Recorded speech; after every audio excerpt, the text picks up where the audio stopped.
Trino Dios, Padre, Hijo y Santo Espíritu, autoexistente Trino Dios, en el brillo eterno de su luz, se regocijaba el Trino Dios.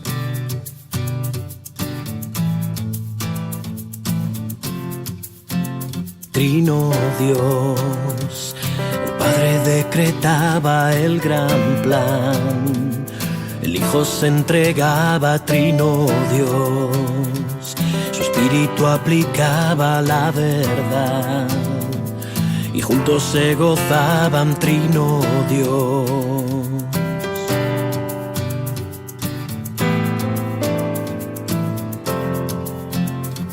El único Dios verdadero, Trino Dios, el único, santo y eterno, Trino Dios. Trino Dios, el Hijo se encarnó para cumplir la voluntad del Padre. Trino Dios, el inocente vino a morir en lugar del culpable. Trino Dios.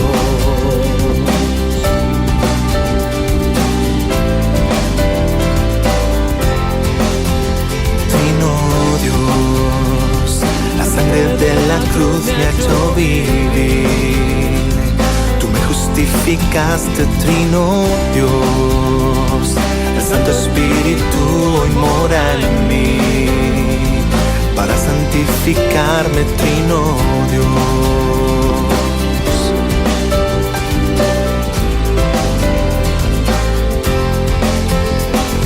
El único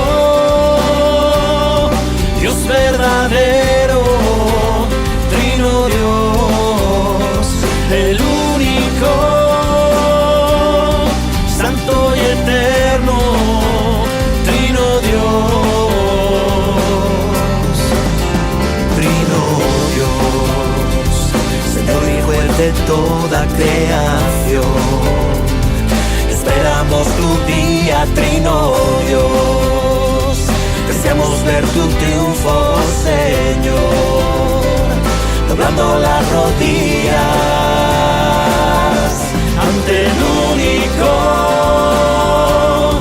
Dios verdadero, Trino Dios, el único, santo y eterno, Trino Dios. Grande, perfecto, eterno es Dios, autoexistente, inmutable es Dios, omnipotente, santo es Dios, el único Dios verdadero es mi Dios, el soberano león y cordero, el que nos ha amado es Dios, el creador de la tierra y los cielos, el gran alfarero es Dios, es el único Dios verdadero, Trino Dios, el único, santo y eterno, Trino Dios.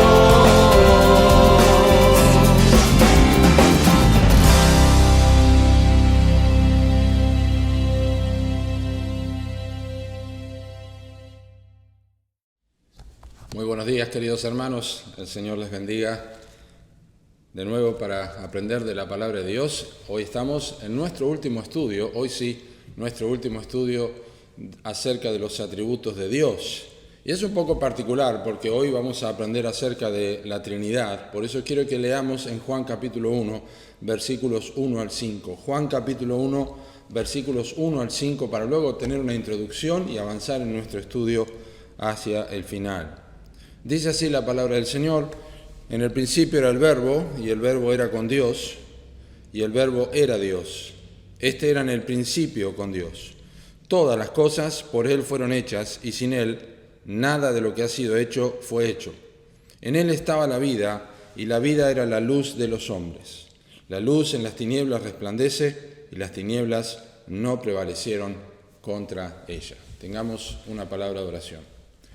Te damos muchas gracias, Señor, por poder abrir las Escrituras otra vez a través de los textos que vamos a ver y considerar. Y ante un tema tan particular que ha sido tan controversial hasta el día de hoy, permítenos ver lo que la Escritura nos enseña y comprueba acerca de la Trinidad. No simplemente para tener información en nuestras mentes, sino, Señor, para realmente adorarte y honrarte juntamente con todos los atributos que hemos aprendido acerca de tu persona. Rogamos, por tanto, que este estudio sirva de instrucción, pero llegue a nuestro corazón, para que nos permita ser testigos fieles, para que podamos presentar defensa con mansedumbre y reverencia cuando nos pregunten acerca de la esperanza que nosotros tenemos. Y esta oportunidad es buena para conocer la esperanza que tenemos en un Dios trino. Lo pedimos en el nombre del Señor Jesucristo. Amén. Acabo de leer Juan capítulo 1 porque quiero que entendamos algo que es muy importante. El Evangelio de Juan, como lo hemos estudiado en meses pasados y años pasados, nosotros sabemos que fue escrito, es el único Evangelio que contiene el propósito, fue escrito para que creamos que Jesús es el Cristo y para que creyendo tengamos vida en su nombre. En otras palabras, es el Evangelio que comienza diciéndonos que Cristo es Dios y termina diciéndonos que Cristo es Dios. Por lo tanto, cuando hablamos de la Trinidad, lo que necesitamos entender que cualquier ataque hacia la Trinidad es en realidad un ataque hacia la deidad de Cristo. Es por eso que el Evangelio de Juan es el Evangelio que más pasajes tiene y más demostraciones tiene de la deidad del Señor Jesucristo, es decir, su naturaleza divina. Así que teniendo esto en cuenta, entendamos esto, que cuando hay una batalla sobre la Trinidad, en realidad es una batalla en contra de la deidad de Cristo, la cual, si es negada o rechazada, deja a una persona sin esperanza, porque aquí está el centro de nuestra esperanza y es Emmanuel, Dios con nosotros, que vino a dar su vida por su pueblo. Ahora, la triunidad, miremos a manera de introducción, la triunidad de Dios, ciertamente, técnicamente podríamos decir, no es un atributo de Dios, pero debemos tener en cuenta que cuando hablamos de Dios, nosotros estamos hablando del Dios cristiano, y el Dios cristiano es trino. Probablemente este sea uno de los sermones un tanto más difícil de comunicar, pero espero que en la gracia de Dios pueda llegar hasta ustedes, porque es uno de los más necesarios también para dar el broche final que hemos, durante todo este tiempo que hemos tenido acerca de los atributos de Dios. Quizás se podría haber enseñado al principio, pero lo que importa ahora es que lo incluimos dentro de esta serie que hoy llega a su sermón número 17. Y bueno, una de las dificultades en comunicar la Trinidad es porque nosotros tenemos la tendencia natural a utilizar vocablos de manera que no tenemos la tendencia a utilizar vocablos que racionalmente no parecen explicar lo que decimos creer. Entonces, en este caso decimos que Dios es trino, pero nosotros creemos en un solo Dios. Y a veces eso produce cierta confusión. Pero tenemos que recordar que, porque vamos a ver las evidencias, que en última instancia sabemos que nuestra fe, nuestra creencia es una cuestión de fe y no una cuestión de razón, aunque tenemos una fe que razona absolutamente. La palabra de Dios nos da evidencias suficientes y necesarias para que nosotros podamos aprender sobre la Trinidad.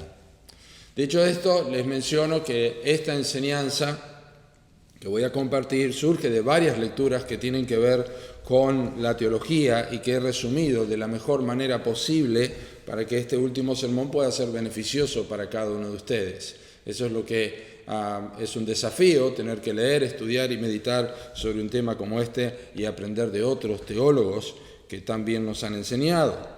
Pero quiero mantener básicamente el mismo modelo que hemos tenido, que es la definición, los textos bíblicos, el Evangelio, las aplicaciones y usos, aunque pueda surgir algunas variaciones necesarias para una mejor comprensión de este tema. Así que vamos a empezar por la definición, vamos a tomar algunos minutos para considerar algunas cosas importantes para aclarar nuestro panorama sobre la Trinidad. Entonces ¿cómo definimos la Trinidad? Lisa y llanamente, básicamente, ¿cómo definimos la Trinidad? Bueno, la Trinidad, la doctrina de la Trinidad se define como sigue. Dios existe eternamente como tres personas, Padre, Hijo y Espíritu Santo, y cada persona es plenamente Dios y un solo Dios. Trinidad.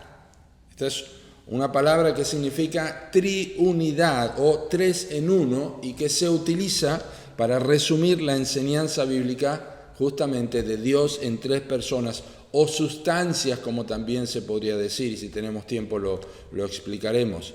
Pero sin embargo es un solo Dios. La primera pregunta, y quizá una de las que se van a tener que responder muchas veces, especialmente contra aquellos que niegan la Trinidad y pululan en religiones falsas, es esta pregunta. ¿Es la Trinidad es un término bíblico?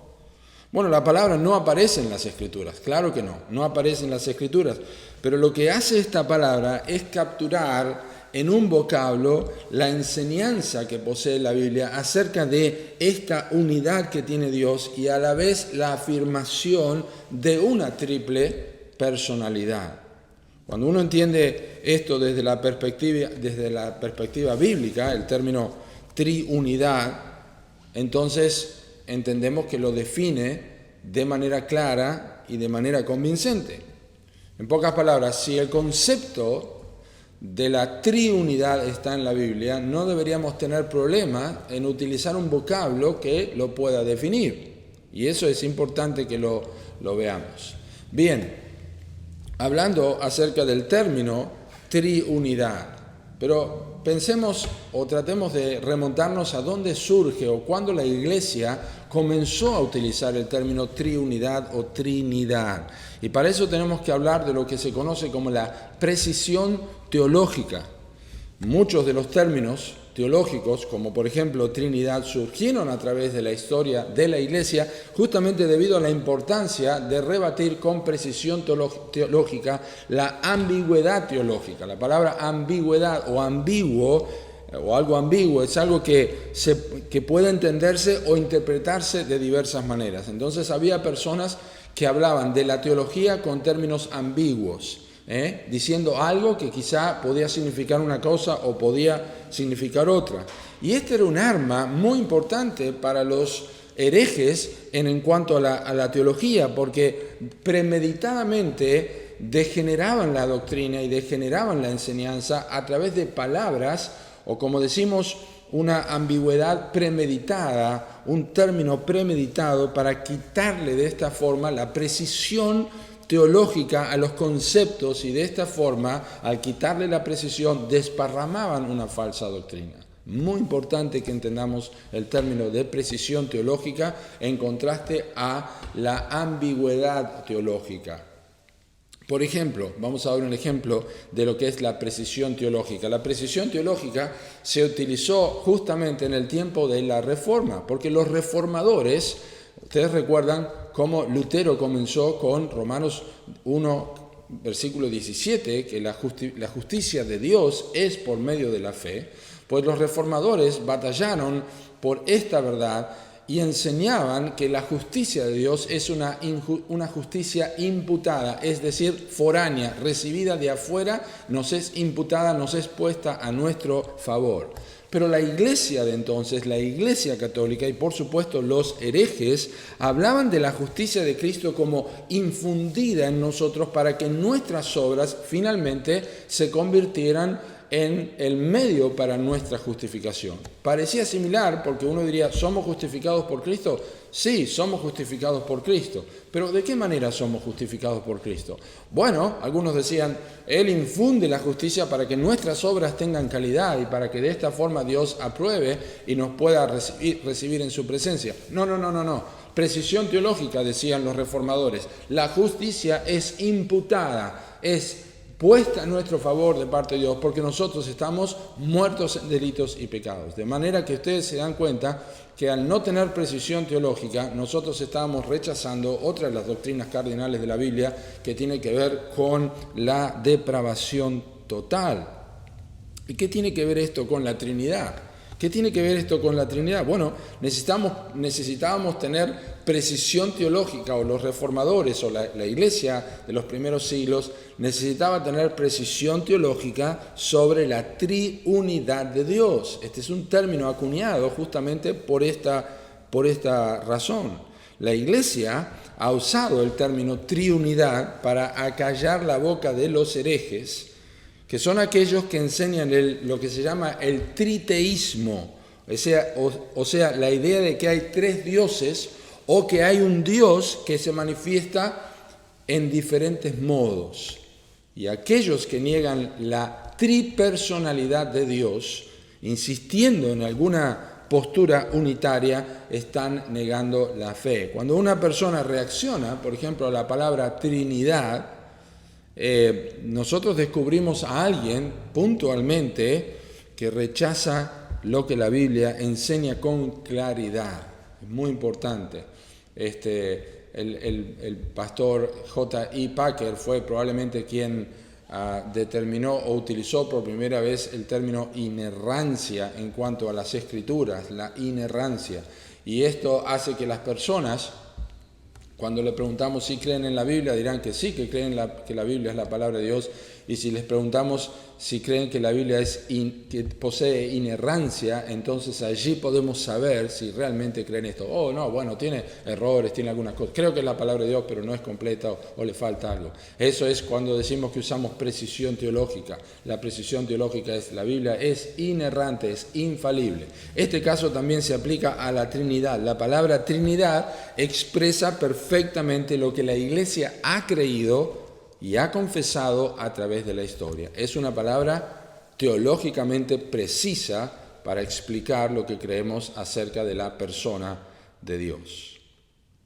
Esto puede ayudarnos un poco en cuanto a la definición, aunque seguramente vamos a volver a este tema y especialmente examinarlo en un texto de la Escritura. ¿Qué es lo que vamos a hacer ahora? Vamos a ver los textos bíblicos sobre la Trinidad. Bueno, ya definimos este vocablo, Trinidad, y sabemos que como tal no aparece en las Escrituras, pero dijimos que hay evidencia y hay evidencia abundante, y es lo que queremos hacer ahora. Vamos a ir en el Antiguo Testamento y luego en el Nuevo Testamento y vamos a concentrarnos en el pasaje que leímos en esta mañana de Juan capítulo 1. Juan capítulo 1. Miremos entonces Génesis capítulo 1, versículo 26, es con toda probabilidad el primer texto que nos ayuda a entender y nos ayuda a ver que la Trinidad tiene evidencia bíblica. Génesis capítulo 1 y el versículo 26 es el relato de la creación y leemos así. Dice Génesis 1, 26. Entonces dijo Dios, hagamos al hombre a nuestra imagen, conforme a nuestra semejanza, y señoree en los peces del mar, en las aves de los cielos y en las bestias de la tierra. ¿Qué es lo primero que notamos en Génesis 1:26? Porque venimos leyendo Génesis capítulo 1, dice, en el principio creó Dios los cielos y la tierra. Y luego en versículo 26 aparece una expresión que está en plural. Ya no es singular, es plural. No puede estar hablando Dios allí. Bueno, alguien dice, bueno, está hablando con los ángeles. No puede estar hablando con los ángeles, porque el hombre no fue hecho a imagen y semejanza de los ángeles y porque los ángeles no participaron en la creación. Y aunque habla en forma plural, se refiere a un solo Dios. Interesante, el nombre de Dios en Génesis capítulo 1 es el nombre hebreo Elohim, y es interesante porque el sufijo im de Elohim, el o im, el sufijo im es la terminación plural del nombre hebreo, por lo cual Elohim se podría traducir como dioses. Interesante, ¿eh? Dioses. Si bien el nombre Elohim tiene terminación plural, siempre aparece con formas verbales en singular, es decir, y dijo dioses. No dice y dijeron dioses, sino y dijo dioses. Eso sería una traducción literal del hebreo. Yo no hablo hebreo y no entiendo hebreo, pero tenemos herramientas para estudiar esto. Y dijo dioses. El nombre Elohim es compatible entonces con la doctrina de la Trinidad y puede que apunte en esa dirección, pero en realidad por sí mismo el texto de Génesis 1:26 solamente nos da una idea, nos da una aproximación, pero no necesariamente nos está diciendo que hay tres personas en la esencia de Dios. No exige que deduzcamos que Dios es trino en su naturaleza, podrían ser dos, podrían ser cuatro. No está diciendo eso. Lo que sí sabemos es que habla en plural. Y ya nos está dando una evidencia. Dios es singular, pero hay algo de pluralidad que estamos tratando de conocer. Bueno, lo mismo tenemos en Génesis capítulo 3 y el versículo 22. Como les dije, hay mucho en el libro de Génesis. Vamos a leer algunos solamente.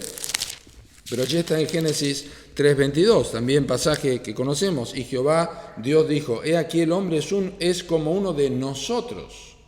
No eran los ángeles. ¿Con quién estaba hablando? Sabiendo el bien y el mal. Ahora pues que no alargue su mano y tome también del árbol de la vida y coma y viva para siempre. Uno de nosotros. Allí tenemos otra vez el plural. Lo tenemos en capítulo 11, en el relato de la Torre de Babel, en Génesis capítulo 11 también, y el versículo 7. Ahora pues descendamos, dice Dios, y confundamos allí su lengua, para que ninguno entienda el habla de su compañero. Porque dice el versículo 7, y descendió Jehová para ver la ciudad y la torre que edificaban los hombres, y dijo Jehová, he aquí el pueblo es uno, y todos estos tienen un solo lenguaje y han comenzado la obra y nada les hará desistir ahora de lo que han pensado hacer. Ahora pues descendamos y confundamos allí su lengua. Está hablando en singular y luego en plural repentinamente. Otro pasaje interesante, ya no es en el libro de Génesis, pero que es también conocido porque lo encontramos en el llamado del profeta Isaías. Recordarán que Isaías ve al Señor sentado en un trono alto y sublime, sus faldas llenaban el templo, él vio la esencia, vio a Dios sentado allí, pero en versículo 6, en capítulo 6, versículo 8, escucha hablar y dice así, después oí la voz del Señor que me decía, ¿a quién iré? ¿A quién enviaré? ¿Y quién irá por nosotros? Entonces respondí yo, heme aquí, envíame a mí. Heme aquí. No dice envíenme a mí, envíame a mí. Dios habla en plural, Isaías responde en singular. Otro texto también del Antiguo Testamento ya es en el libro de los Salmos, y estos son interesantes. Vamos a leer dos de Salmos porque están justamente en el Nuevo Testamento, están utilizados en el Nuevo Testamento justamente para mostrar la realidad de que Cristo es Dios. En Salmo 45 dice el versículo 6, así, tu trono, oh Dios, es eterno y para siempre. Cetro de equidad es el cetro de tu reino. Has amado la justicia y aborrecido la maldad. Presta atención. Por tanto te ungió Dios, el Dios tuyo, con óleo de alegría, más que a tus compañeros. El autor de Hebreos justamente utiliza esto para referirse a Jesucristo. Está hablando y dice, tu trono, Dios, es para siempre. Y luego dice, por lo cual te ungió Dios, el Dios tuyo. ¿Cómo es posible? Tu trono, Dios, está hablando a Dios y después dice, Dios te ha ungido, Dios. ¿Qué es esto? Bueno, es justamente una evidencia de que Dios tiene una pluralidad de personas, aunque es uno solo. Lo mismo en el Salmo 110, otra vez usado en el Nuevo Testamento por el Señor Jesucristo y en el libro de Hebreos, Salmo 110, versículo 1, Jehová dijo a mi Señor con mayúscula, Adonai, siéntate a mi diestra hasta que ponga a tus enemigos por estrado de tus pies. Lo utiliza Jesucristo este pasaje en Mateo capítulo 22, cuando justamente los fariseos le dicen, entonces, ¿cómo es que David dijo el Señor a mi Señor? ¿Cómo es posible que esté hablando? Es realmente que Dios es un Dios trino. Y miren, es interesante también Isaías capítulo 63, porque hasta ahora hemos hablado del Señor y entendemos quizás la relación entre el Padre y el Hijo, pero miren lo que dice Isaías 63 y el versículo 10. Dice, el próximo, pero voy a leer este igual. Mas ellos fueron rebeldes e hicieron enojar su Santo Espíritu, por lo cual se les volvió enemigo y él mismo peleó contra ellos. Su Santo Espíritu. No dice hicieron enojar a Dios, sino que hicieron enojar su Santo Espíritu. Solamente las personas pueden tener emociones. El Espíritu está enojado. Y aquí está más claro en el en Isaías capítulo 48 y en el versículo 16. Es un texto escondido, pero es un texto muy bueno para explicar esto. Y viene hablando el siervo del Señor y dice, yo hablé y llamé y lo traje, por tanto será prosperado su camino.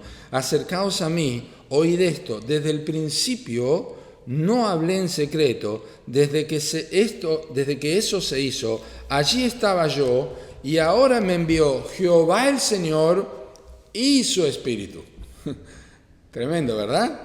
Ahora me envió, está hablando el Señor, dice, ahora me envió Jehová el Señor y su Espíritu. No es Isaías el que está hablando aquí.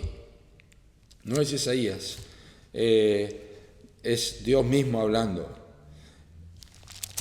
Tremendo. Es un texto trinitario. Es el siervo del Señor que está hablando y es eterno. Vamos al Nuevo Testamento ahora para ver las evidencias del Nuevo Testamento. Y lo primero que vamos a ver es ya en las primeras páginas del Nuevo Testamento, en el Evangelio de Mateo, en el capítulo 3 y en el versículo 16 y 17, me estoy refiriendo a el bautismo del Señor Jesucristo. ¿Qué pasó? Y Jesús, después que fue bautizado, subió luego del agua, y aquí los cielos le fueron abiertos, y vio al Espíritu de Dios que descendía como paloma y venía sobre él. Y hubo una voz del cielo que decía, este es mi Hijo amado, en quien tengo complacencia. En un mismo momento las tres personas, el Señor Jesucristo, el Espíritu que desciende como paloma y por supuesto la voz del Padre está allí. Lo mismo ya lo tenemos al principio de Mateo y al final del libro de Mateo en la Gran Comisión, pasaje que conocemos en Mateo 28 y el versículo 19 que dice, por tanto, id y haced discípulos a todas las naciones, bautizándolos en el nombre del Padre y del Hijo y del Espíritu Santo. Las tres personas de la Trinidad están colocados todos al mismo nivel. Bautícenlos en el nombre del Padre y después, bueno, si les queda tiempo o para mayor seguridad, háganlo en el nombre del Hijo y si quieren rematarla en el nombre del Espíritu Santo. No, están todos al mismo nivel, Noten ya en las epístolas de Pablo, 1 Corintios, capítulo 8. 1 Corintios, capítulo 8, versículos 1 al 6. En cuanto a los sacrificados a los ídolos, sabemos que todos tenemos conocimiento. El conocimiento envanece, pero el amor edifica. Y si alguno se imagina que sabe algo, aún no sabe nada como debe saberlo. Pero si alguno ama a Dios, es conocido por él. Acerca pues de las viandas que se sacrifican a los ídolos, sabemos que un ídolo nada es en el mundo y que no hay más que un Dios. Presten atención.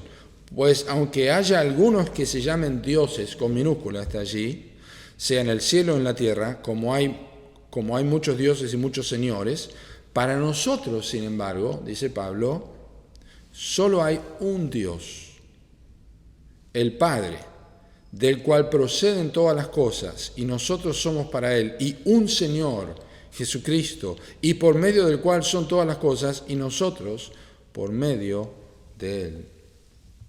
Importante texto el que acabamos de leer de 1 Corintios. Es la realidad de que Dios es una esencia en tres personas diferentes. Observen 1 Corintios, capítulo 12, pasaje también conocido por el tema de los dones, y dice en versículo 4 al 6, ahora bien hay diversidad de dones, pero el Espíritu es el mismo, y hay diversidad de ministerios, pero el Señor es el mismo, y hay diversidad de operaciones, pero Dios, que hace todas las cosas en todos, es el mismo. Allí está la evidencia de un Dios trino. ¿Y qué decir de 2 de Corintios, capítulo 13, versículo 14? Es el final de la carta donde Pablo da su saludo final y dice todos, 2 de Corintios, capítulo 13, versículo 14, la gracia del Señor Jesucristo, el amor de Dios y la comunión del Espíritu Santo sea con todos vosotros. Amén.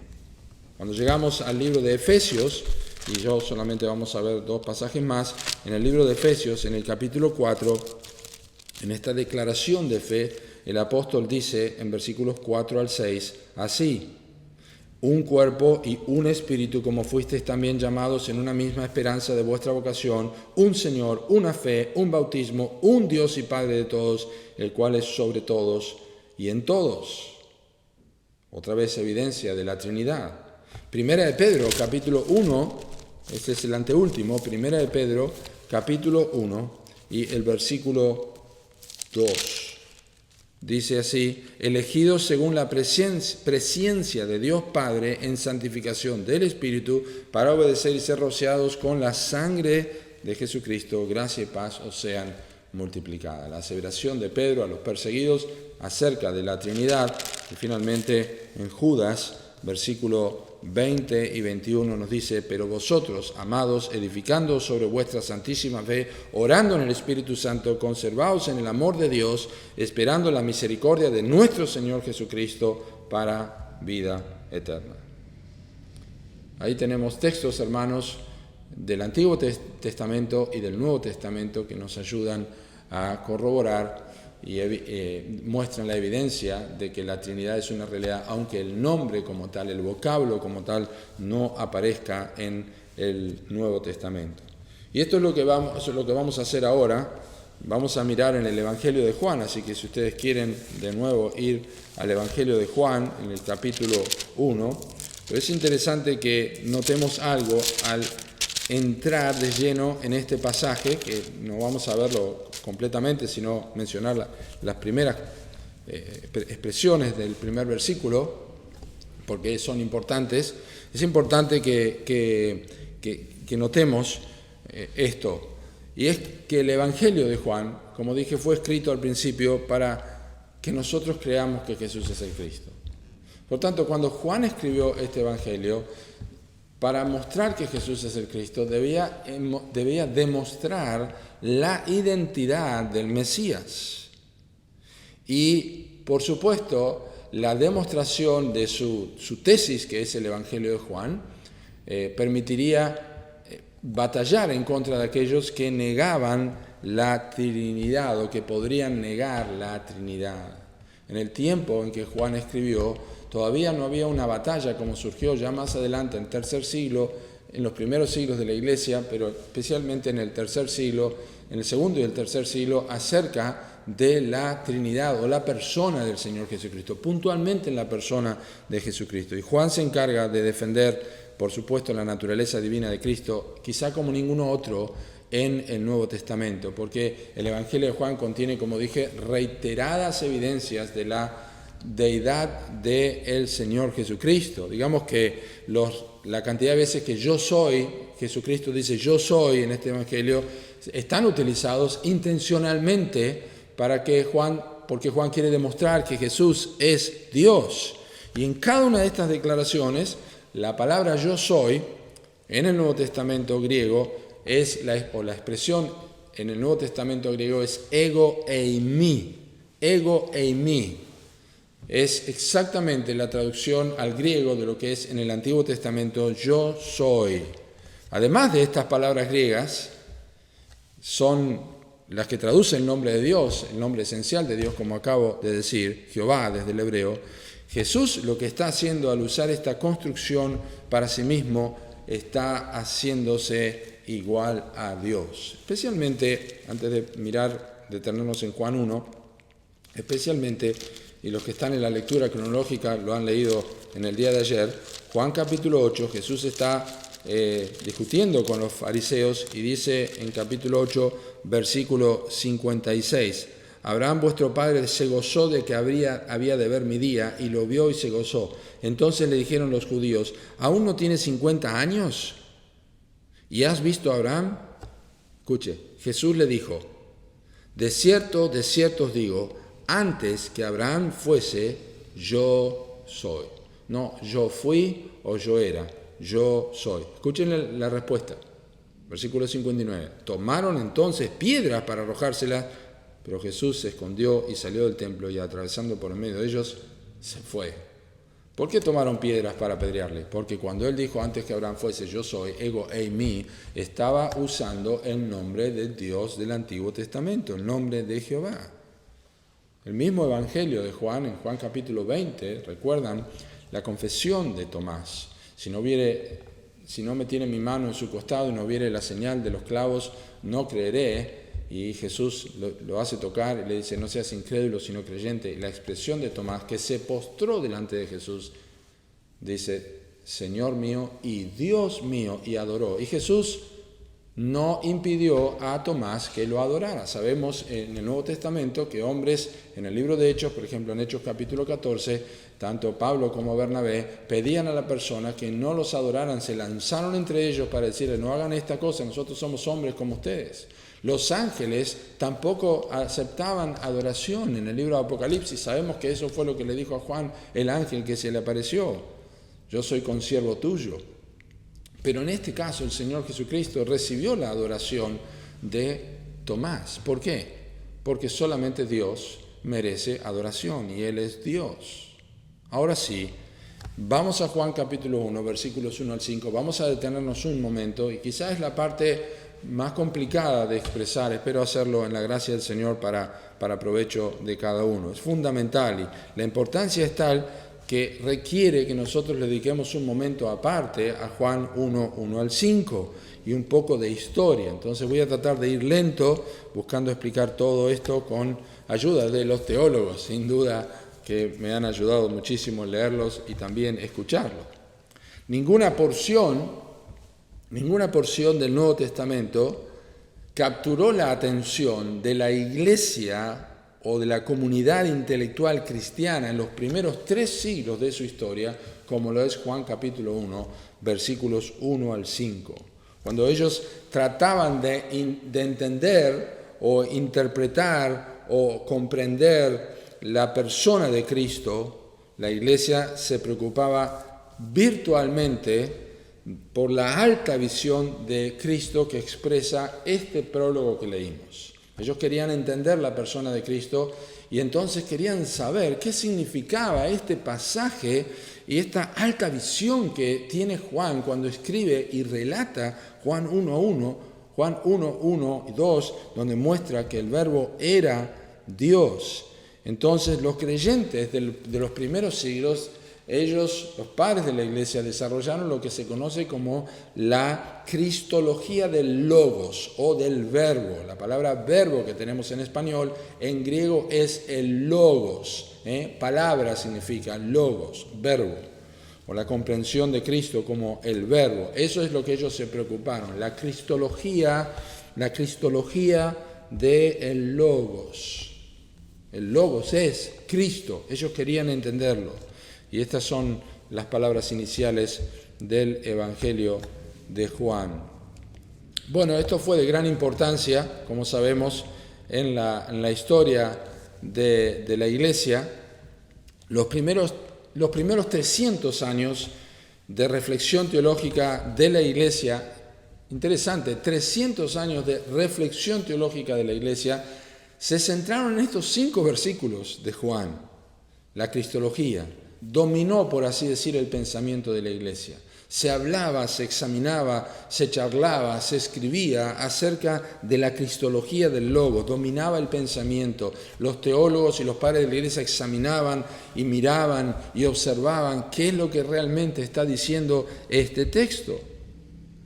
Y Es justamente por estos versículos, ¿se acuerdan que hablamos de la precisión teológica y hablamos de la ambigüedad teológica? La ambigüedad teológica los herejes se lanzaron a este texto que tenemos aquí, y por esta razón los cristianos verdaderos, los teólogos verdaderos, ellos dieron una precisión teológica a esto y acuñaron el nombre de la doctrina de la Trinidad. Articularon la doctrina de la Trinidad. ¿Por qué lo hicieron? Bueno, primero porque debía enseñarse el texto. Esta es la primera razón. La iglesia debe ser alimentada. Y Dios nos dice el libro de Hechos que somos nosotros sobreedificados en la palabra de Dios. Tiene poder para sobreedificarnos las Escrituras. Y esta es la razón. Se enseña correctamente la palabra de Dios. Pero en segundo lugar, también es importante porque la herejía siempre fue la fuerza, siempre forzó a las personas a tener que tener una teología más precisa.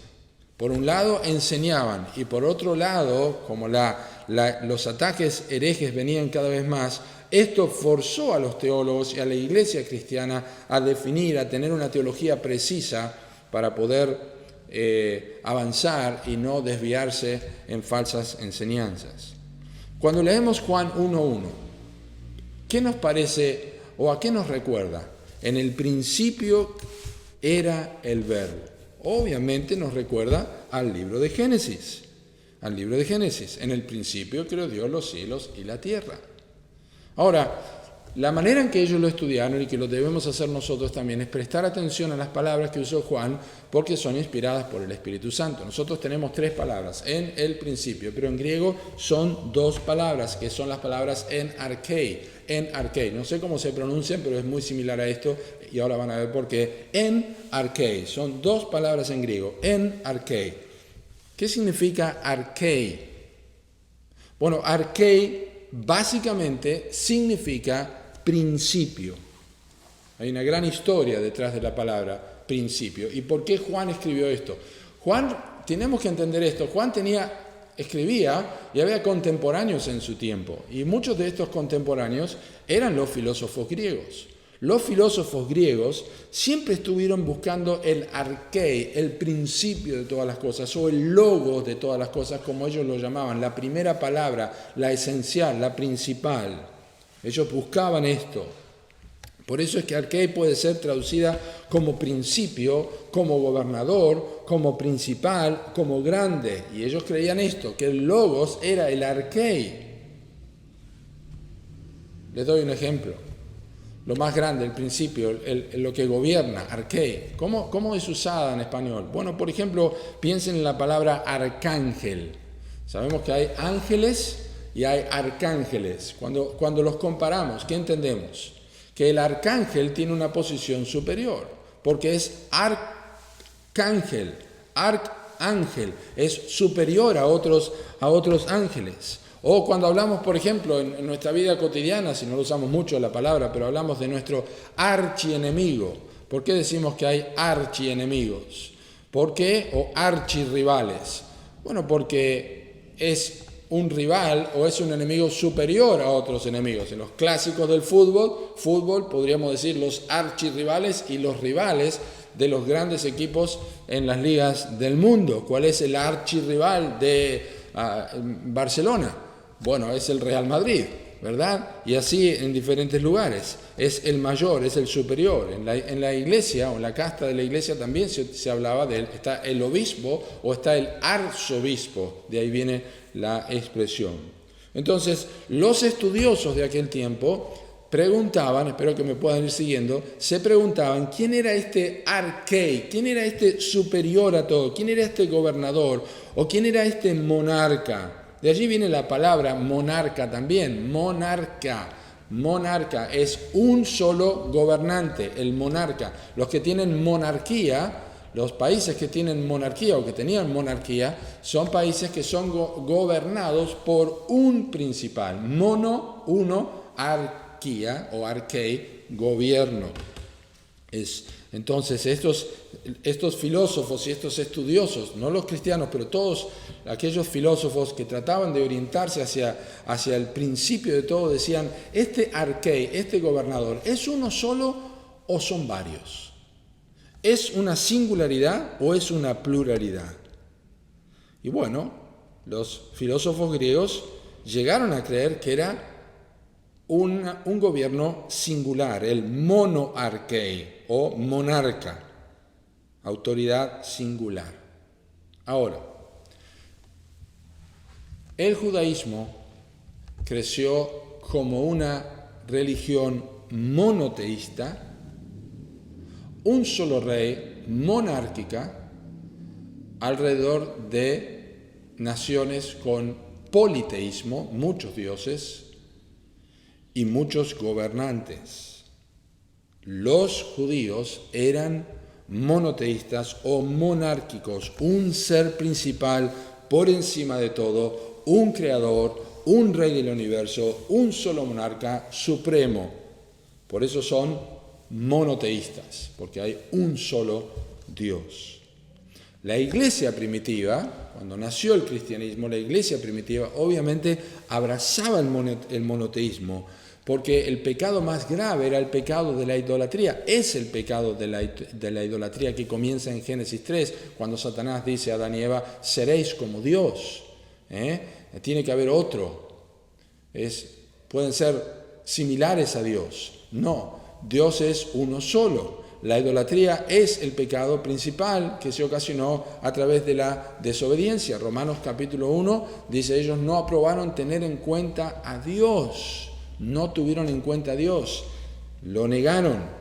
Por eso es que adorar otra cosa que no sea Dios es caer en la idolatría. Incluso adorar al Dios que nosotros creemos que es uno solo y le damos una forma, por eso estudiamos los atributos de Dios, para que adoremos al Dios tal cual es revelado en las Escrituras. Entonces, cuando la iglesia surgió, lo hizo del judaísmo, pero cuando comenzó a adorar al Señor Jesús como Dios, tuvo que enfrentarse con la necesidad de reconciliar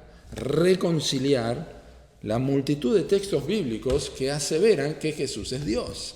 ¿Se dan cuenta del problema? Tenían que reconciliar. ¿Cómo es esto? Este shock que produjo en los judíos, que lo sabemos por pasajes que voy a mencionar ahora, también se produjo quizá en muchos cristianos, que eran monoteístas.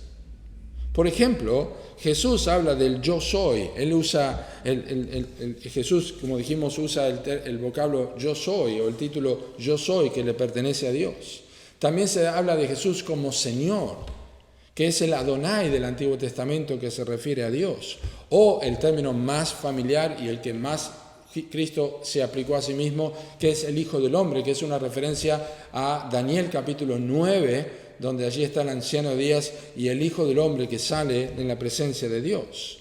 Y quizá en Juan, si bien aquí estamos mostrando en Juan capítulo 1, tratando de descubrir este principio, pero en Juan el punto más, el punto de ebullición en cuanto al enfrentamiento de Jesús con los judíos es Juan capítulo 5. Ustedes se acuerdan lo que pasó allí. Jesús sana a un hombre que estuvo 38 años lisiado sin poder caminar. Lo sana un día de reposo. Y la controversia con los judíos es cómo Jesús podía haber sanado en el día de reposo.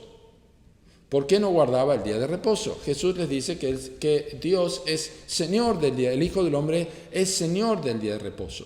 Es decir, cuando les dijo que el Hijo del Hombre es Señor del día de reposo, está diciendo lo que ellos sabían, que el Mesías, que es Dios, es Señor del día de reposo.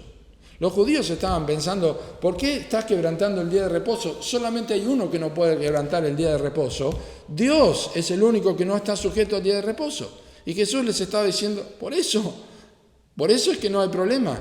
Mi Padre hasta ahora trabaja y yo trabajo. Dios está fuera de su creación. Dios no está sujeto a las leyes de los hombres, ni a las mismas leyes que Él puso para los hombres.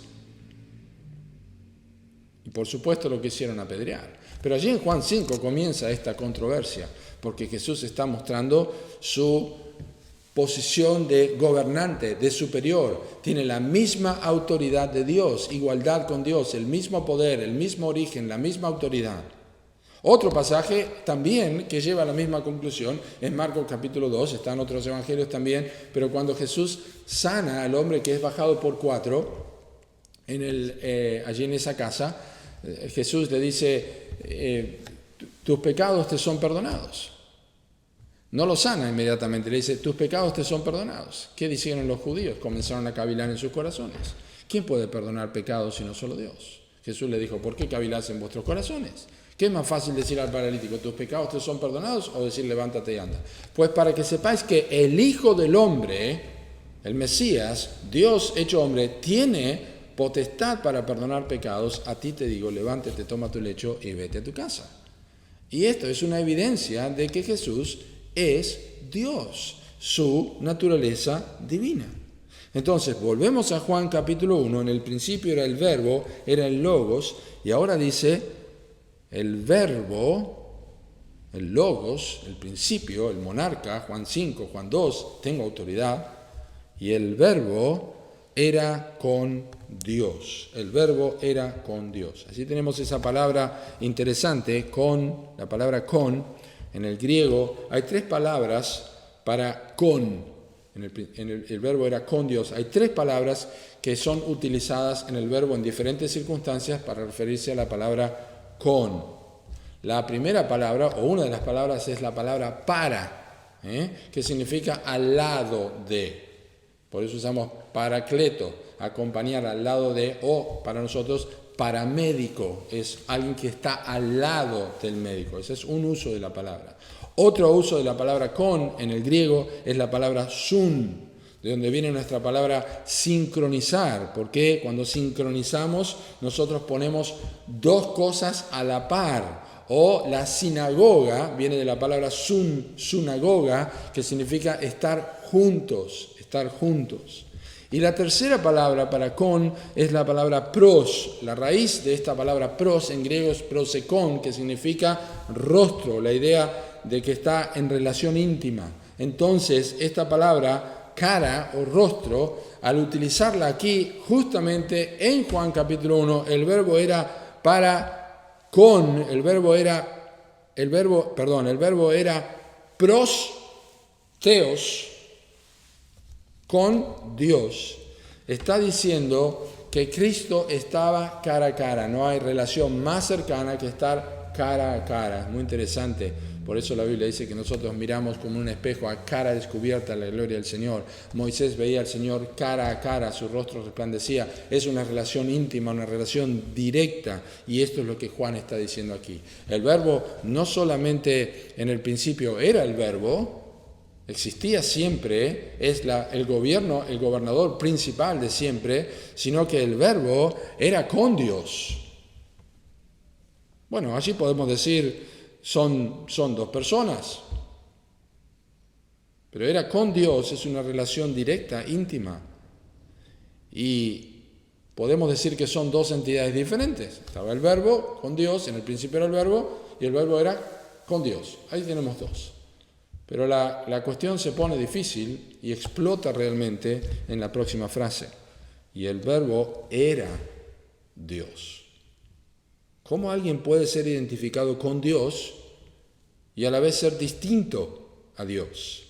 Aquí hay una identidad y hay una distinción, ¿verdad? Hay una identidad, es el verbo, y hay una distinción, el verbo y Dios. Y ahora dice que el verbo es Dios. Y a partir de esto, hermanos, se desarrolló la doctrina de la Trinidad.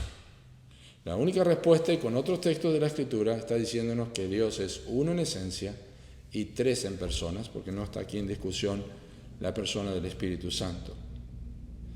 Pero específicamente, ¿en qué momento la Iglesia definió Trinidad como el término teológico preciso para defender la doctrina verdadera? Bueno, cuando surgieron 2 ataques. Hubo 2 ataques, y ya estamos terminando con la parte histórica, pero hubo 2 ataques contra la teología de la Trinidad en la iglesia primitiva. Fueron 2 tipos de monarquías. ¿Se acuerdan? Que era gobierno, un gobernante. Fueron 2 tipos de tendencias que decían, el gobierno es de esta forma. o monarquismo, el gobernante fue de esta forma. Se llamó el monarquismo, son palabras que no van a escuchar quizá otra vez o tendrán que buscarlas, pero es el monarquismo modalista y el monarquismo dinámico. Y voy a explicarles ahora lo que es esto. La Iglesia enfrentó este monarquismo modalista. El modalismo, ¿qué es el modalismo? No es estar de moda, ¿eh? El modalismo aduce que hay solo una persona, pero que se nos presenta en tres formas o modos diferentes. Entonces está diciendo que hay un monarca que se manifiesta en tres modos distintos. Y aparentemente al principio parece tener sentido. ¿De dónde surgió?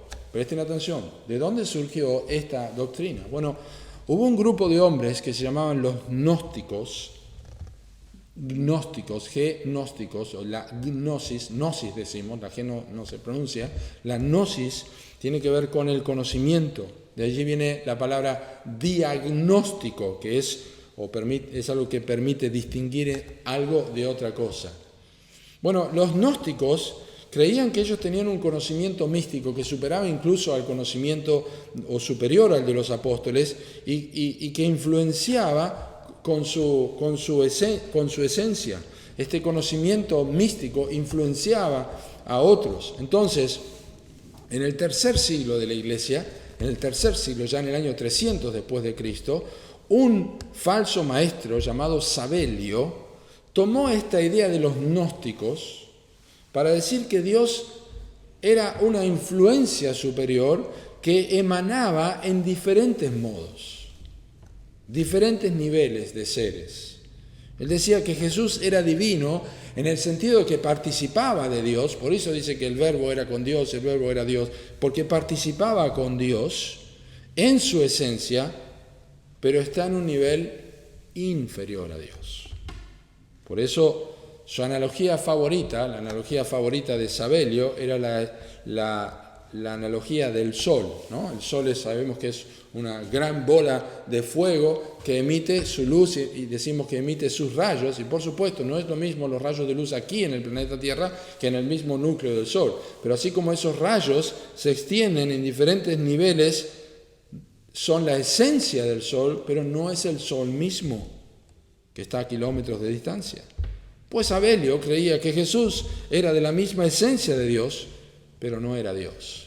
Pero esto era un poco el panteísmo, porque el panteísmo dice que todas las cosas tienen su origen o tienen la esencia de Dios, incluso las cosas inanimadas como las piedras, y eso hace el panteísmo. Dios está en todos lados y en todas las cosas, eso es lo que dicen. Y bueno, esta doctrina de Sabelio, este monarquismo modalista, habla en este sentido, disminuye a Dios, diciendo que no es Dios. ¿Qué pasó con Sabelio? Pues fue condenado como hereje. La Iglesia lo rechazó, lo rechazó categóricamente.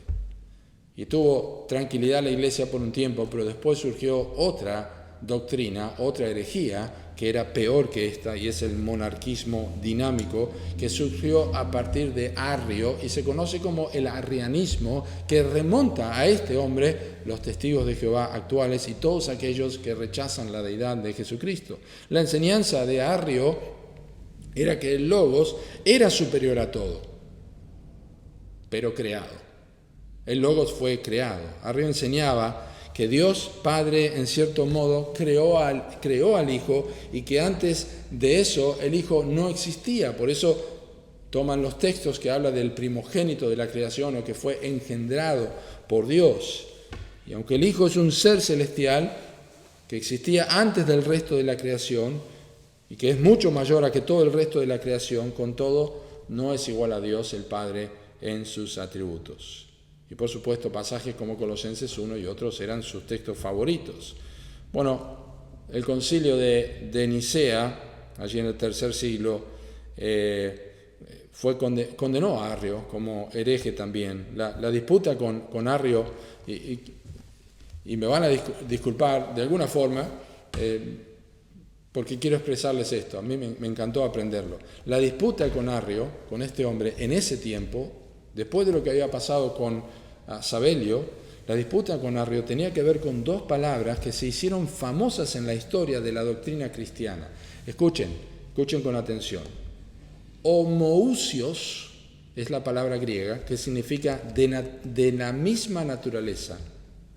Y la palabra homoiousios, que significa de la naturaleza similar. Homoousios de la misma naturaleza, homoiousios de naturaleza similar. La diferencia depende del significado diferente de dos prefijos griegos. Homo, que quiere decir mismo, y homoi, que quiere decir similar.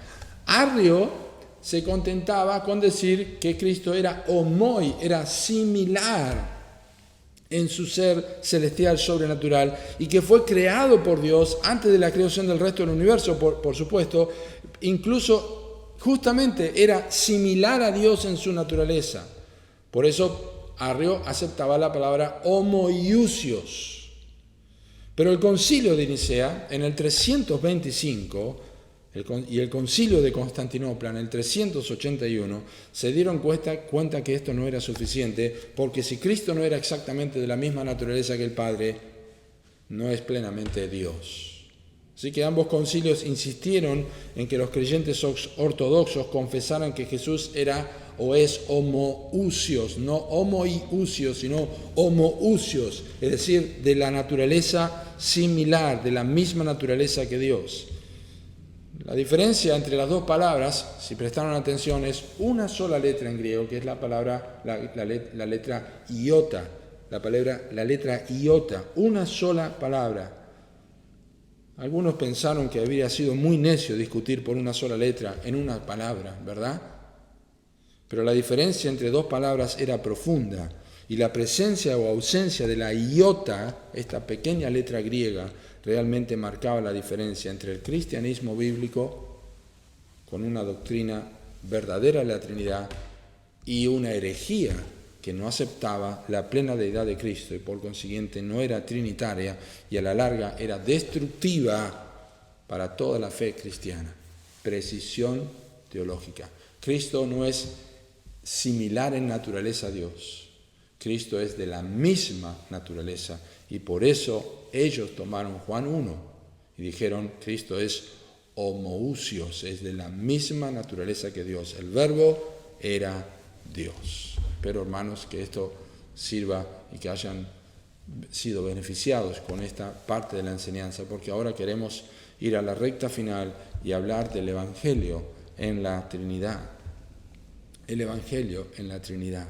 Es precioso ver cómo está relacionada la Trinidad con el Evangelio. El Padre no solo es la persona, el Padre no solamente es la persona que envió al Hijo de Dios a la tierra para redimir a los pecadores, sino también es el arquitecto, maestro, detrás del envío de Cristo en cuerpo. Por eso dice en Hebreos capítulo 10, versículo 5, el Hijo dice, me preparaste cuerpo.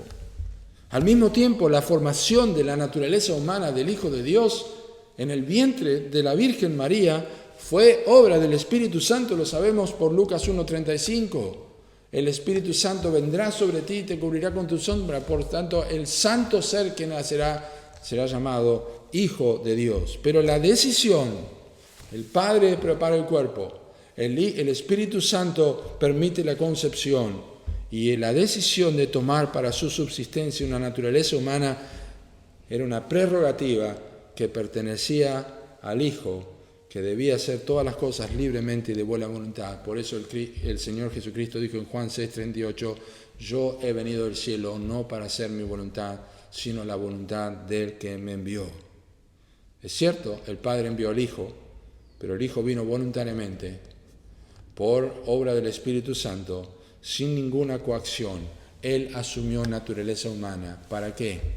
Para ser Salvador, para morir por nuestros pecados. La Trinidad está comprometida con nuestra salvación. ¿Cómo escaparemos si descuidamos una salvación tan grande?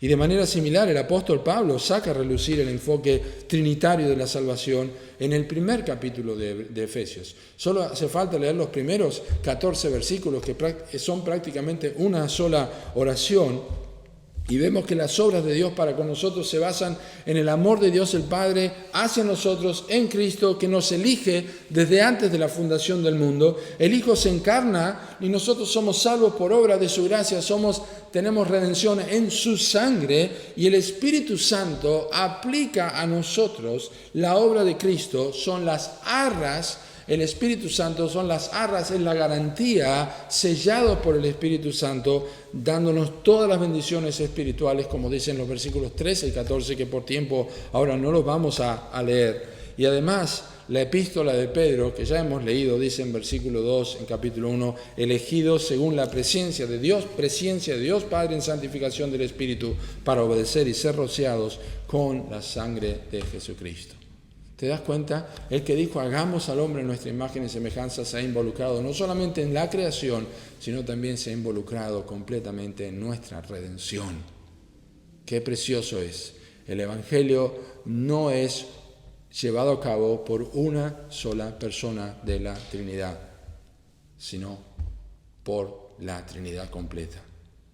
Y finalmente, hermanos, simplemente dos usos y aplicaciones de la Trinidad. En primer lugar, debemos estar agradecidos profundamente y adorando la Trinidad, como cantamos, por su involucramiento en nuestra salvación.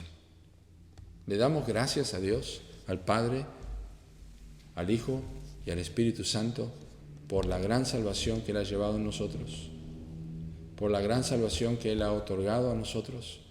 Dedicamos tiempo para darle gracias a Dios. Oramos al Padre por el Espíritu en el nombre de Cristo, porque creemos que ellos están involucrados como una sola esencia en nuestra salvación. Y en segundo lugar, y esto es importante, ya lo leímos en 1 Corintios 12 sobre los dones, debemos considerar cómo la Trinidad está involucrada en la vida de la Iglesia. Quiero terminar leyendo de vuelta este pasaje. Cómo la Trinidad está involucrada en la vida de la Iglesia, y por eso el estudio de los dones es importante. Y dice así 1 Corintios 12. Por tanto, leo el versículo 3. Por tanto os hago saber que nadie que hable por el Espíritu de Dios llama anatema a Jesús, y nadie puede llamar a Jesús Señor, sino por el Espíritu Santo. Ahora bien, hay diversidad de dones, pero el Espíritu es el mismo, y hay diversidad de ministerios, pero el Señor es el mismo, y hay diversidad de operaciones, pero Dios, que hace todas las cosas en todo, es el mismo. La Iglesia de Cristo, ejerciendo sus dones, está disfrutando de la Trinidad. ¿Lo has pensado? ¿Estás no haciendo nada? ¿Estás pensando que no tenés nada para hacer? ¿Estás pensando que no sabes cuál es tu don? Bueno, habrá que descubrirlo, pero Dios te lo ha dado. Es imposible que no lo tengas. Pero lo que no estás haciendo es aplicando esto a tu vida y darle gracias a Dios que la Trinidad se involucró para darte un don, para que sirvas para su gloria. Vamos a orar. Gracias, Padre, por tu palabra que hemos tomado para estudiar en esta mañana. Señor, pedimos que tú la uses en nuestras vidas, que estemos preparados, Señor, para defender nuestra fe. Y, Señor, al terminar estos estudios, con este estudio más extenso de los atributos de Dios con la Trinidad, pedimos, Señor, que nuestra vida no sea igual, que repasemos lo aprendido y que podamos decir al Padre, al Hijo y al Espíritu Santo, gloria por siempre. Oramos en el nombre de tu Santo Hijo Jesús. Amén. Dios los bendiga. A Dios el Padre celestial, al Hijo nuestro Redentor, al eternal Consolador,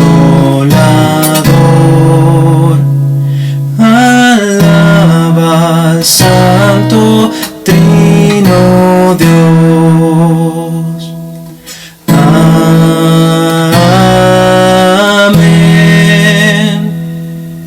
Amén.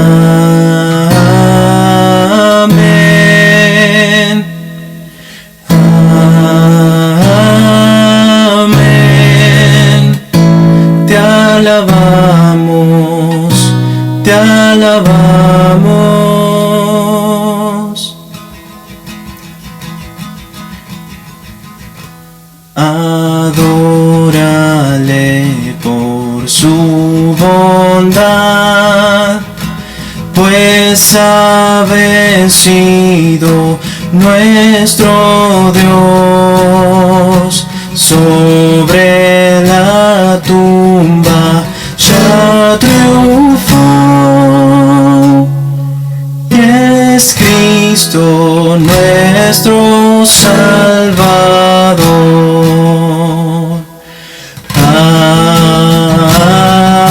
Amén.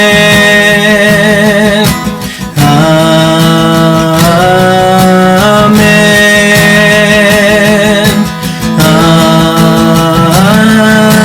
Amén. Te alabamos, te alabamos.